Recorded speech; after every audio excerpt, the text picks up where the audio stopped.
వియత్నాంలో జరిగిన ఘోర పడవ ప్రమాదంలో ఆంధ్రప్రదేశ్కు చెందిన 3 మృతి చెందినట్లు సమాచారం. వారిలో శ్రీ సత్యసాయి జిల్లా హిందూపురానికి చెందిన రవితేజ కూడా ఉన్నట్లు తెలుస్తోంది.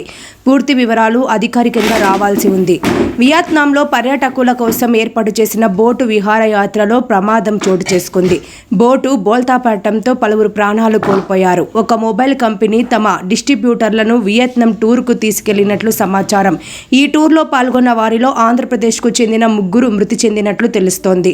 మృతుల్లో కడపకు చెందిన శ్రీధర్, హిందూపురానికి చెందిన రవితేజ, మచిలీపట్నానికి చెందిన జయశ్రీ ఉన్నట్లు సమాచారం.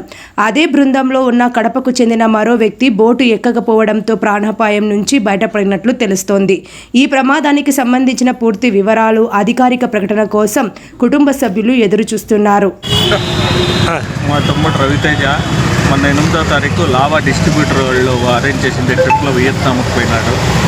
దురదృష్టవశాత్తు పడవ ప్రమాదంలో తను చనిపోయినాడని చెప్తున్నారు, కానీ మాకైతే నమ్మకం కుదురుతాండలేదు. ఇంకా మాకు అఫీషియల్ న్యూస్ ఏమీ రాలేదు.